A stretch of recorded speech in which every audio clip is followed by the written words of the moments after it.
Max Havelaar bab 3. Keesokan harinya, ketika saya kembali dari bursa, Fritz berkata bahwa ada seorang mencari saya. Dari penjelasannya, orang itu adalah sepertinya si Salman. Bagaimana dia bisa menemukan alamat saya? Tentu saja dari kartu nama. Saya berpikir untuk segera menjemput anak-anak saya dari sekolah karena saya merasa terganggu setelah 20 atau 30 tahun dikejar-kejar oleh seorang teman sekolah yang menggunakan syal, bukan jas, dan tidak tahu jam berapa sekarang. Akhirnya saya memberitahukan Fritz agar tidak pergi ke pasar barat jika terdapat kios-kios di sana. Hari berikutnya, saya menerima sepucuk surat disertai sebuah bungkusan besar. Saya biarkan Anda membaca isi suratnya. Drogstoppel yang baik. Menurut saya seharusnya dia menulis Drogstoppel yang terhormat, karena saya seorang maklar. Kemarin saya mengunjungi kantor Anda dengan tujuan untuk meminta pertolongan Anda. Saya yakin Anda dalam keadaan yang baik. Memang itu benar, kami ber-13 di kantor. Dan saya ingin menggunakan kebaikan Anda dengan mengajukan pinjaman untuk memulai usaha yang sangat penting bagi saya. Dengan membaca itu, apakah Anda akan berpikir bahwa dia meminta pesanan pada lelang musim semi? Akibat banyak hal yang terjadi, saat ini saya sedikit kesulitan keuangan. Sedikit? Dia bahkan tidak memakai kemeja. Itu yang dia sebut sedikit? Saya tidak dapat memenuhi segala keperluan yang dapat menyenangkan istri saya tercinta, juga pendidikan bagi anak-anak saya. Masalah keuangan tidak seperti yang saya inginkan. Untuk menyenangkan hidup, pendidikan anak-anak, apakah Anda berpikir bahwa dia ingin mempunyai sebuah penginapan di opera untuk istrinya dan ingin menyekolahkan anak-anaknya ke sebuah perguruan tinggi di Jeneva? Saat itu musim gugur dan cukup dingin. Ya, untuk memotong cerita yang panjang, dia tinggal di sebuah kamar loteng dan bahkan tidak memiliki perapian. Saat saya menerima suratnya, saya tidak tahu keadaan itu. Tapi kemudian saya pergi menemui dia, dan hingga sekarang ini, saya masih terganggu dengan tulisan-tulisan yang gila itu. Sudahlah, seorang yang miskin, dia boleh mengatakan bahwa dia miskin. Kemiskinan memang harus ada, dan itu penting di dalam masyarakat. Jika dia tidak meminta-minta dan tidak mengganggu orang lain, maka saya tidak keberatan dengan orang miskin. Tapi dia tidak pantas untuk mempermanisnya dengan kata-kata yang indah. Dengarlah selanjutnya.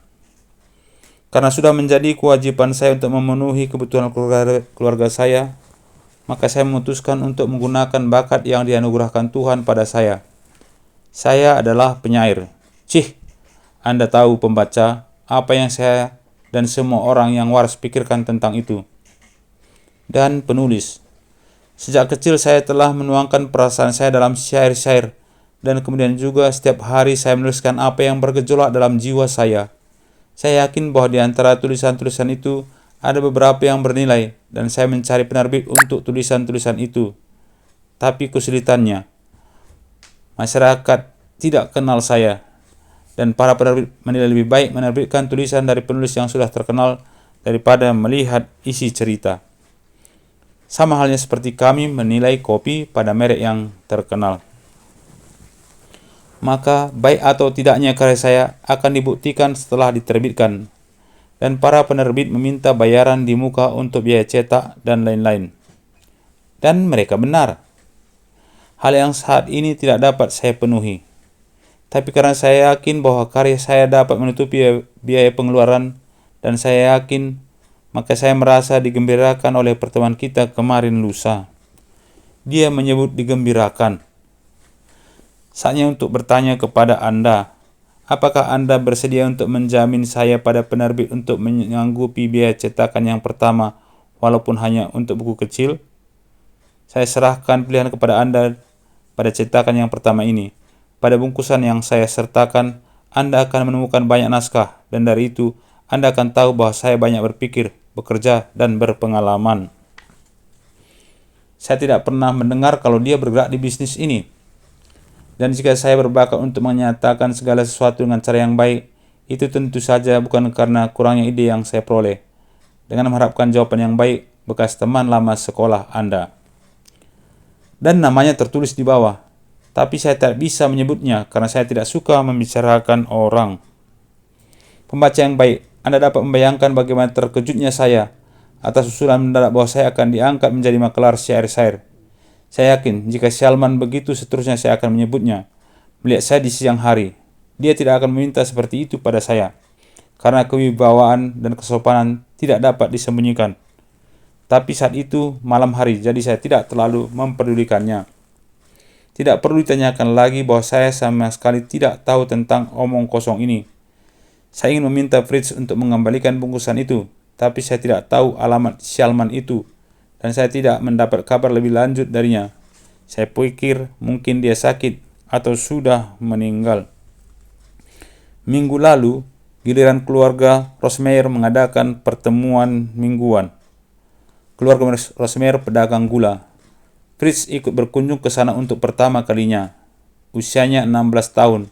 Dan saya pikir itu hal yang bagus bagi pemuda seusianya untuk keluar dan mengenal dunia. Kalau tidak, maka dia akan pergi ke pasar barat atau hal yang semacam itu. Sebelum makan malam, para gadis bermain piano dan bernyanyi. Dan sambil menyantap makanan pencuci mulut, mereka saling menggoda tentang sesuatu yang tampaknya sedang terjadi di ruang depan. Saat kami sedang berada di ruang belakang bermain kartu. Sesuatu yang tampaknya berhubungan dengan Fritz.